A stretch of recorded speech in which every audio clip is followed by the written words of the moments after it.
7 জানুয়ারি একটা কমিটি ঘোষণা করা হয়েছে।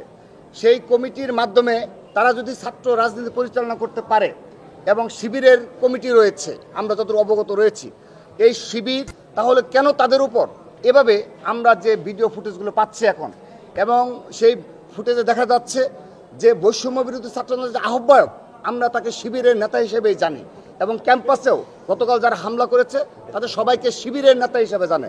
তারা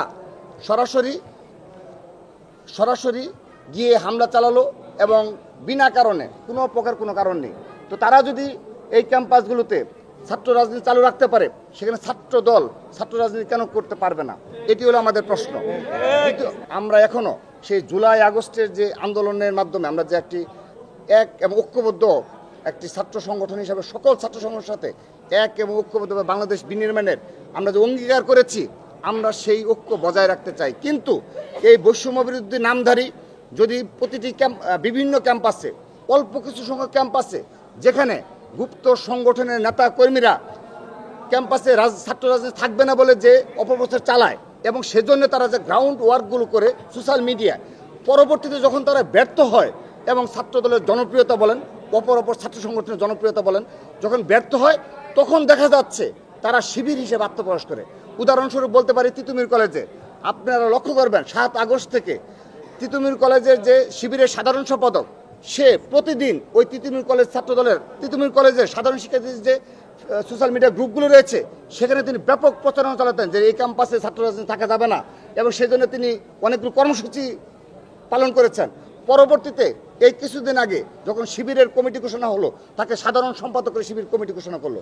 অর্থাৎ শুধু তাই নয়, এই ঢাকা বিশ্ববিদ্যালয়ে এই রাজু ভাস্কর্যে আগস্টের পরে বেশ কয়েকটি কর্মসূচি পালন করার চেষ্টা করা হয়েছে, যদিও জেনারেল স্টুডেন্টরা এতে কোনো সাড়া দেয়নি যে ক্যাম্পাসে কোনো ছাত্র রাজনীতি থাকবে না। কিন্তু পরবর্তীতে শিবির যখন আত্মপ্রকাশ করলো, তাদের কমিটি ঘোষণা করলো, সেখানে দেখা যাচ্ছে সেখানে উল্লেখযোগ্য সংখ্যক এই যারা ক্যাম্পাসে রাজনীতি থাকবে না তারাই শিবিরের নেতাকর্মী হিসেবে আবির্ভূত হচ্ছে। এরকম আমাদের বেশ কিছু ক্যাম্পাসে এক্সাম্পল আমরা পেয়ে যাচ্ছি। সাধারণ শিক্ষার্থীদের এত বোকা ভাবা ঠিক না। সাধারণ শিক্ষার্থীরা যথেষ্ট মেধাবী, সচেতন এবং রাজনৈতিক সচেতন রয়েছে বিদায় জুলাই আগস্ট সফল হয়েছে। তাহলে এভাবে যারা গুপ্ত এবং গোপনীয়ভাবে এভাবে অপর ছাত্র সংগঠনকে যেন ক্যাম্পাসে রাজনীতি করতে না পারে, সেই প্রচেষ্টার অংশ হিসাবে আমরা শিবিরকেই দায়ী করছি। আমরা প্রকাশ্য ছাত্র সংগঠন হওয়ার কারণে আমাদের টেকনাফ থেকে তেঁতুলিয়া আমাদের সংগঠনের ওয়ার্ড পর্যায় পর্যন্ত কমিটি রয়েছে। এখন সেই ওয়ার্ডের একজন কর্মীর দায়ও কিন্তু আমরা নিচ্ছি, আমরা অস্বীকার করছি না যে না, সে একটি কর্মকাণ্ড করেছে, একটা ওয়ার্ড পর্যায়ে নেতা কিংবা আরও তৃণমূলের একটি নেতা, আমরা এটাকে এত বড় করে দেখি না। বিষয়টি সেরকম নয়। সেই বিষয়টি দেখবেন আপনারাই অনেক বড় করে মিডিয়াতে আসছে এবং সোশ্যাল মিডিয়া গ্রুপগুলোতে নিষিদ্ধ ঘোষিত কিংবা কেউ না কেউ এগুলোকে অনেক বড় করে দেখাচ্ছে। আমরা কিন্তু সেগুলোকে করছি না, আমরা কিন্তু সাথে সাথে ব্যবস্থা নিচ্ছি।